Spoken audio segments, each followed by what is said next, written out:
Good morning, नमस्ते, वड़क्कम, सत श्री अकाल। मैं ज्योति गढ़िया मेहर आपका स्वागत करती हूँ आज के न्यू ब्लॉग पे।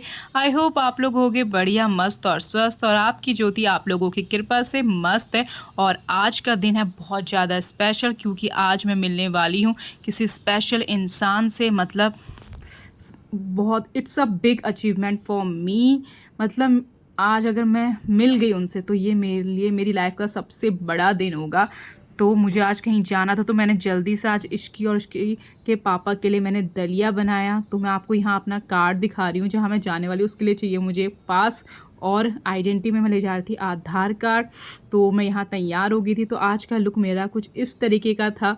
तो मैं जान को बोल रही थी कि जान, आज तो आपके साथ पूरी दुनिया मेरा ये स्पेशल डे देखेगी, क्योंकि ये स्पेशल बनने ही वाला था। तो मैं तैयार हो रही थी, तो मैंने अपना पास भी पहन लिया था। देखिए, मैं बिल्कुल सोची थी कि आज मैं बस परफेक्ट दिखनी चाहिए, क्योंकि आज का दिन है जो स्पेशल। तो मैं दिखा रही थी कि उसमें मिस ज्योति गढ़िया महल लिखा है, सॉरी श्रीमती ज्योति गढ़िया महल। और उसकी मुझे देख रही थी मम्मा कहाँ के लिए तैयार हो रही है सुबह सुबह।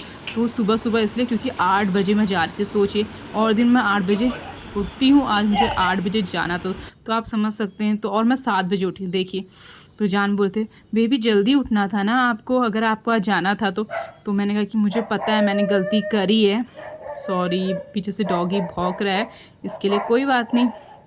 तो मैं जान को बोलती जान बाय, अपना ख्याल रखना, और प्लीज़ मेरी इश्की का भी ख्याल अच्छे से रखना। तो इश्की बहुत रो रही थी जाते हुए, तो मुझे बहुत बुरा भी लग रहा था। फिर वो बोलती, जैसे और दिन अपने डैडू को बाय कहती थी, आज वो मुझे बाय कह रही थी। तो मुझे लगता आज मैं ऑफिस जा रही हूँ। तो आज मैं सबसे पहले अपनी जो ब्लॉग की फ़र्स्ट फ्रेंड है उससे मिली, जो मेरे साथ जाने वाली थी, ललिता से मिली। फिर उसके बाद बहुत सारी फ्रेंड्स हमें मिली, और फिर हम चल पड़े थे। ये देखिए, हम पहुंचने वाले हैं अपनी डेस्टिनेशन की तरफ। हम सब जो फ्रेंड्स थे बहुत ज़्यादा एक्साइटेड थे, क्योंकि आज हम सभी के लिए बहुत अच्छा दिन था। तो धीरे धीरे धीरे हम जाते गए और फाइनली हम पहुंच ही गए। तो वहाँ मेरी सारी फ्रेंड्स आप लोग को हाय बोल रही हैं। वहाँ पे कुछ बिहारी फ्रेंड्स थी, कुछ कहाँ की थी, केरला की थी, कुछ हरियाणवी थी। तो मुझे वहाँ जाके पता चला कि आज हमारी जो चीफ गेस्ट हैं वो हैं president of India Shrimati Droupadi Murmu. आप समझ सकते हैं ना कितनी बड़ी बात है। तो वहाँ ना हम जहाँ हम गए थे वो एक अस्मिता इंस्पिरेशनल स्टोरीज़ है। ये जो आवा की जो आर्मी वाइफ्स की ना इंस्पिरेशनल स्टोरीज़ होती है, वो इस स्टेज के माध्यम से लोगों को बताई जाती है। जैसे जो लोगों की आप बीती होती है, लोगों की स्टोरीज़ होती है, लोग इस स्टेज में आके आपके साथ शेयर करते हैं। तो ये बहुत बड़ी बात थी कि आज वहाँ प्रेसिडेंट आने वाले थे।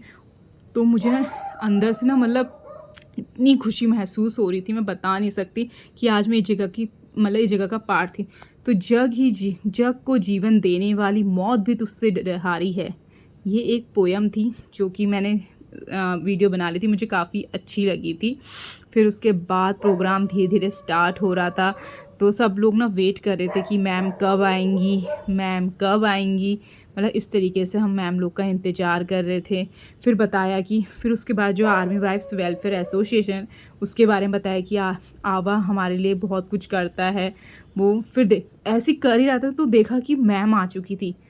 तो देखिए, हमारी द प्रेसिडेंट ऑफ इंडिया बस पहुंचने ही वाली थी। तो फिर जो हमारी आवा प्रेसिडेंट हैं अर्चना पांडे मैम, उन्होंने उनका वेलकम किया। तो ये हमें स्क्रीन के थ्रू दिखाया जा रहा था, हम अंदर बैठे हुए थे। तो ये हमें स्क्रीन के थ्रू हमें बताया जा रहा था कि मैम कहाँ पे पहुँची है, कहाँ पे नहीं पहुँची है। तो बस मैं तो जैसे वो पहुँची ना, मैं बस उन्हीं को ही देखते रही। मतलब मेरी आँखें ना वहीं की वहीं, मतलब ख्वाब होते हैं यार, ख्वाब कि प्रेसिडेंट ऑफ इंडिया को ना, मतलब हम सिर्फ टीवी में तो देख पाते हैं, बट आज मैं उनको सामने देखने वाली थी। तो मुझे तो इतना अच्छा महसूस हुआ। वहाँ इतने बड़े बड़े लोग आए थे। तो जो वाइस प्रेसिडेंट ऑफ इंडिया, उनकी वाइफ भी आई थी। जो आवा की प्रेसिडेंट है, जो चीफ इंडियन आर्मी की वाइफ है, वो भी थी। जो आवा प्रेसिडेंट है हमारी अर्चना पांडे। तो ये मेरे लिए बहुत अच्छा मोमेंट था। तो बस मैं उसको फुल एंजॉय करने, तो एक बार मुझे लगा कि वो आ गई, तो मैं बस खड़ी हो गई थी। देखा वो नहीं आई है, जो अदर मेंबर्स हैं वो आ रखे हैं। तो मैंने कहा अरे यार मैम कब आएंगी, मैं तो हम सब ऐसे ही इंतज़ार करते रह गए। पर ना थोड़ा बहुत मुझे इश्क की बीच बीच में याद आ जाती, पर फिर मैंने सोचा नहीं आज मुझे कुछ अच्छा सीखने को मिलेगा। यार आर्मी में ना बहुत सारी चीज़ें सीखने को मिलती है, हर रोज़ हम कुछ ना कुछ नया सीखते हैं। तो ये मेरे लिए ना बहुत बड़े ऑनर की बात थी और इसलिए भी मैं बहुत ज़्यादा खुश थी। तो फाइनली देखिए मैम आ ही रही हैं, बट ना थोड़ा थोड़ा करके ना वो ना सबसे पहले ना मतलब जल्दी आ जाती है, बट फिर उसके बाद वो एग्जीबिशन में चलेगी। जो ना आवा की जो वाइफ्स होती हैं वो क्या करती है अपने स्टॉल्स वगैरह उन्हें लगाए थे जो उन्होंने खुद बनाया था। शायद मैंने एक पहली वीडियो उसमें भी ये सब चीज़ें बातें आपको कही हैं। तो उन्होंने ये वीडियो खुद मतलब जो चीज़ें थी वो हैंडमेड चीज़ें थी, वो खुद बनाई थी। तो वही मैम देखने गई थी। फिर उसके बाद जो आवा प्रेसिडेंट हैं हमारी वो लोग आए। तो आप समझ सकते हैं कि देखिए वहाँ पे ना जो आवा फैमिलीज़ है, छोटी फैमिलीज़ है, उनको भी पूरा मौका दिया जाता है कि वो अपने टैलेंट को वहाँ शो करें। तो बहुत सारे वो तो मैं चलो आपको आगे दिखाऊंगी कि हमने एग्जीबिशन में क्या क्या चीज़ देखी। फिर वहाँ सारे जितने भी वो थे प्रेसिडेंट थे सब बैठ गए थे। तो ना इतना अच्छा लग रहा था। तो मैंने कहा कि यार कब मैम आएंगी, कब मैं उनको सामने से देखूंगी, बस वही इंतज़ार होता जा रहा था। बट मैम थोड़ा वेट करते, क्योंकि देखिए कुछ भी अच्छी चीज़ होने के लिए थोड़ा इंतज़ार तो करना पड़ता है ना। तो बस इंतज़ार कर रहे थे हम कि कब मैम आएगी, कब उन्हें हम सामने से देखेंगे। पता नहीं मैम कब आएगी कब आए करके ऐसे ही करते रहे हम। मैं तो बस यही कह रही थी मैम अब आ भी जाओ, बस हम इंतज़ार कर करके थक गए हैं, बस आ जाओ मैम आ जाओ ही करने में लगे। अपनी दोस्त से बोलती यार मैम कब आएंगी कब आएंगी, बट टाइमिंग 10 का दिया था। तो बस तो आपको पता है ना आर्मी में टाइम का कितनी वैल्यू, तो 10 तो बजे नहीं थे। तो देखिए मैम आ गई। Ma'am it's a big achievement and big opportunity कि मुझे आपको सामने से देखने का मौका मिला। फिर उसके बाद राष्ट्रगान स्टार्ट हो गया था, फिर हमने राष्ट्रगान गाया। फिर उसके बाद जो हमारी एमसी थी उन्होंने उनके बारे में बहुत सारी बातें बताई और बताया कि आवा ने क्या क्या किया है। फिर उसके बाद दीप प्रज्वलित हुआ। उसके बाद जो हमारी प्रेसिडेंट हैं जो श्रीमती द्रौपदी मुर्मू, उनका नाम बोलते ना मुझे इतना खुशी महसूस है। मतलब मैं सोचूं कहीं गलत ना बोल दूं उनका नाम, तो इसलिए मैं बहुत धीरे से और मतलब सोच समझ के बोली। फिर उन्होंने दीप प्रज्वलित किया। जो हमारी वाइस प्रेसिडेंट ऑफ इंडिया उन्होंने भी, और जो आवा प्रेसिडेंट है उन्होंने भी। और जो हमारी आवा प्रेसिडेंट है उन्होंने बताया कि कहते आपने उनका एक तरफ से वो थैंक्स करी थी कि आपने हमें मौका दिया। फिर जो हमारी आवा प्रेसिडेंट थी उन्होंने स्मृति चिन्ह दिया हमारी प्रेसिडेंट को, और हमारी वाइस प्रेसिडेंट को भी उन्होंने स्मृति चिन्ह दिया। फिर उसके बाद मतलब ना ये जो मोमेंट्स थे ना हमारे लिए इतने स्पेशल हो रहे थे। फिर उसके बाद क्या इंस्पिरेशनल स्टोरी स्टार्ट हुई। सबसे पहले जया थी, उन्होंने अपनी इंस्पिरेशनल स्टोरी बताई। सच में मैंने उनकी स्टोरी सुन के ना मुझे ना मतलब मेरे रोंगटे खड़े हो गए। मतलब आज मुझे लगा कि मेरी जो प्रॉब्लम्स हैं कुछ नहीं उन लोगों के सामने। तो जो जया थी उनके हस्बैंड शहीद हो गए थे, किस तरीके से अपने परिवार को संभाला।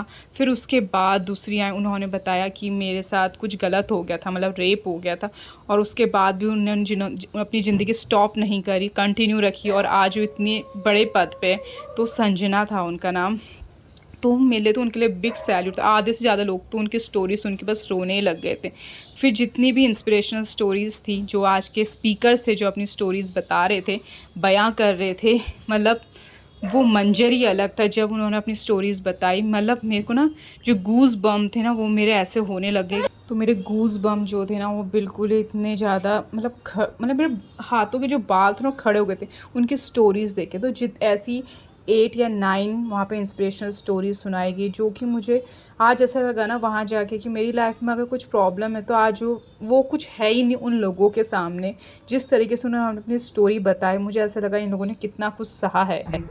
अस्मिता नामक इस कार्यक्रम में उपस्थित भारत के उपराष्ट्रपति महोदय की धर्मपत्नी डॉक्टर। तो मैम यहाँ पे स्पीच दे रही थी, मैम भी सबको थैंक यू बोल रही थी कि आप लोगों ने इतना अरेंज किया। और आज मुझे ऐसा लग रहा है कि कहते जिन्होंने स्टोरी सुनाई जया तो सभी वो को तो मेरा खुद ही नमस्कार। बोलती कि मुझे ऐसा लग रहा है कि उन सबसे लोगों को पहले जो मैं सभी संघर्ष वाला देशवासियों की वक्त ओर था से उससे वो लोग समस्त स्टॉप नहीं हुए। वीर हो बहनों सकती थी के वो लोग भी वहीं पे रुक प्रति सकती थी, कृतज्ञता बट व्यक्त उन्होंने करती अपने हूँ। जो उनके साथ इतना बुरा मुझे हुआ ये उसके बाद जानकर उन्होंने संतोष उसको हुआ है पीछे कि रख के वीर अपनी नारी ज़िंदगी को बहनों आज आगे बढ़ाया और इस आज वो इतने कल्याण अच्छे के लिए मुकाम में है। तो आह्वान इसीलिए नामक छोटे योजना अगर आपके चलाई साथ कुछ जाए। बुरा होता है तो हमें उस टाइम पे बहुत बुरा तो लगता है, पर सोचना चाहिए वो बुरा वक्त आपको काफ़ी कुछ सिखा के जाता है। तो यहाँ मेरी दोस्त ना अपनी सेल्फी लेने की कोशिश कर रही थी, बट वो उसका फ़ोन ना वो कहीं और ही चले गया। तो मैंने कर क्या रही है यार? तो बोलती अरे यार मैं ले रही थी, पता नहीं क्या ही हो रहा है। मैंने कि कोई ना, तू लेती रहे अपनी फ़ोटो। फिर बोली चल तेरे को भी कैप्चर कर लेती हूँ। मेरा ध्यान तो सिर्फ मैम पे था। मैं बोलती बस मैम, मतलब थोड़े टाइम पे तो आप यकीन नहीं करोगे जो वहाँ का माहौल था, मतलब हॉल का माहौल था ना, आधे से ज़्यादा लोग तो रोने लगे उन लोगों की स्टोरी सुन के कि किसी के हस्बैंड शहीद हो गए थे, तो उन्होंने फिर कैसे आर्मी में दोबारा अपने को रिजॉइन करा के उन्होंने अपने पति की जगह ली और उन्होंने किस तरीके से काम किया और किसी के साथ कुछ गलत हुआ है, किसी के साथ कुछ, बट उनको इस चीज़ का कोई गम नहीं है। आज वो इस जगह पे हैं कि उनको लगता है कि वो वक्त उन्हें कुछ ना कुछ सिखा के गया। तो यहाँ पे मेरी इतनी सारी फ्रेंड्स आई थी देखिए, तो मैं भी ऐसे बोलती हाय। तो ये सब फ्रेंड्स, तो आप पता है वहाँ पे भीड़ इतनी थी, उन सब की स्टोरी सुनने के लिए वो भीड़ थी। और आज हर कोई वहाँ से गया है तो कुछ ना कुछ सीख के गया है और कुछ ना कुछ हिम्मत लेके गया है, कुछ ना कुछ जोश लेके। फिर उसके बाद हमारा टी ब्रेक हुआ, तो टी ब्रेक में देखिए कितनी लंबी लाइन थी, क्योंकि हमें आधे घंटे बाद जाना तो हर किसी को होता कि जल्दी खा के हम फिर जाएं, क्योंकि यार उनकी स्टोरीज इस तरीके की थी कि हर किसी को सुनने का मन कर रहा था। तो ये देखिए मैं बना रही थी यार कितनी भीड़ लगी, कब हमारा नंबर है, कब हम जाएंगे। तो हमारा जो टी ब्रेक था उसमें हमें टी मिली, तो समोसे मिले, इडली मिला और रसगुल्ले मिले, समोसे मिले, जो कि काफ़ी यमी हो रहे थे। मतलब मेरे को ना सुबह से मैंने कुछ खाया नहीं था ब्रेकफास्ट, तो मेरा तो अच्छा खासा पेट भर गया था। और फिर हम चल पड़े थे वापस से हॉल की तरफ, और फिर से हम सुनेंगे उन इंस्पिरेशनल स्टोरी को जिससे हमें जोश मिलेगा, हिम्मत मिलेगी और मुसीबत से लड़ने के लिए ताकत मिलेगी। फिर यहाँ पे एक स्पोर्ट्स पर्सन वाली लेडी थी जो ये अपनी इंस्पिरेशनल स्टोरी सुना रही थी। सॉरी मुझे उनका नाम अभी मैं भूल गई हूँ। तो यहाँ इनका नाम लिखा है सरगम। तो वो बता रही थी कि कहते किस तरीके से मैंने संघर्ष किया, और बोलती कि चाहे कैसा भी वक्त, तो उन्होंने हमें यही बताया कि चाहे कैसा भी वक्त हो, आपके साथ जब कुछ बुरा होता है, हाँ उस टाइम पे हमें बहुत निचोड़ता है, जूझता है, पर वो वक्त हमें ना आगे जाके ऐसा मजबूत बनाता है कि फिर हमें कोई डर नहीं होता। तो ऐसी ऐसी मुझे ऐसा लगा कि अब मैं मतलब लाइफ में सबसे स्ट्रॉन्ग लेडी, मैं कुछ भी कर सकती हूँ। वहाँ जाके सिर्फ आपको जोश महसूस होगा, हिम्मत महसूस होगी। अब आप तो बस ये बोलोगे ओए कोई भी आ जाओ, मैं कुछ भी प्रॉब्लम आ जाओ, मैं तो ऐसे ही उसको सॉल्व कर दूँगी, क्योंकि उनकी स्टोरी में था ही इतना जोश। मैंने बोला कि यार इनके साथ इतना बुरा हो के आज ये ऐसी मुकाम पे और ऐसी जगह पे, तो यार हम लोग जो छोटी छोटी चीज़ों से रोते हैं, इनके सामने तो वो चीज़ कुछ हुई नहीं। तो आज मुझे उस जगह पे जाके, मतलब यहाँ जाके इतना ज़्यादा प्राउड फील हुआ। तो यहाँ पे एक लेडी ऑफिसर आए थे, तो इनके हस्बैंड भी शहीद हो गए थे, फिर इन्होंने अपने बच्चे के लिए दोबारा से आर्मी में रीजॉइन कराया। और वो बोली थी मैंने इतना स्ट्रगल किया, जब जब मैं हारती थी तो मैं सोचती थी नहीं मुझे हारना नहीं है, मुझे मैं अपने बच्चों की तरफ देखती थी और सोचती थी मुझे उन बच्चों के लिए मुझे आज बाप भी बनना है और माँ भी बनना है, तो मैं वो बन के दिखाऊँगी। फिर मोस्ट इम्पॉर्टेंट और सबसे डॉक्टर अरुणिमा सिन्हा, मुझे पता है बहुत सारे लोग इनको जानते होंगे, जो क्या थी एक माउंटेनर थी। आपको पता है कि इनको मतलब इनको ट्रेन से नीचे फेंक दिया था कुछ गुंडे लोगों ने। तो इन्होंने कैसे, सोचिए इनका एक पूरा पाँव कट गया था, उसके बाद भी इन्होंने उन लोगों का मुंह बंद करने के लिए कि तू अब कुछ नहीं कर सकती ज़िंदगी में, तू किसी काम की नहीं है, तो उन्होंने उन लोगों को सिखाया कि जब से दिल, अगर जहाँ दिल हारता है ना वहीं हम सब कुछ हारते हैं, और मेरा दिल अभी तक हारा नहीं है। तो उन्होंने उसी दिन सोचा कि अब जो कुछ नहीं करता, मैं इस पाँव से लेकर मैं चढ़ूँगी माउंटेन, मैं उन सभी लोगों का मुंह बंद करूँगी जो बोलते थे तू कुछ नहीं कर सकती। आज वही लोग मुझे बोलते हैं यार तू सारा कुछ कर सकती, और आज मैं कुछ लोगों की इंस्पिरेशन भी हूँ। फिर उसके बाद जो था हमारा प्रोग्राम ओवर हो चुका था, फिर हमने लंच किया, तो लंच था काफ़ी टेस्टी था। उसमें क्या थे, दही बड़े थे, मिक्स वेज था और चपाती थे, राइस थी, और ना साथ में जलेबी और रबड़ी भी थी, और ना बहुत ज़्यादा टेस्टी फूड था और वहाँ का मॉल ना इतना पॉजिटिव था।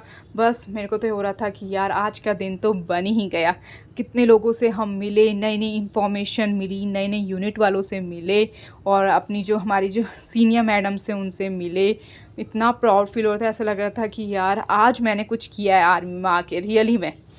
और फिर और आपके साथ आपके मेरे फ्रेंड्स थे तो मैं उनके साथ भी मैंने काफ़ी इन्जॉय किया। और फिर उसके बाद ये था हमारा एग्जीबिशन, जहाँ लोगों ने अपनी शॉप्स खोली थी और बहुत सारा सामान लोग ख़रीद भी रहे थे, क्योंकि ये सब चीज़ें थी जो हैंडमेड थी और ये सब आर्मी वाइफ थी। और इन्हें देखिए, ये जूतीज़ मैंने अपने कहते हैं कलर किया अपने हैंड से, तो आप देख सकते हैं कितनी टैलेंटेड है आर्मी वाइफ।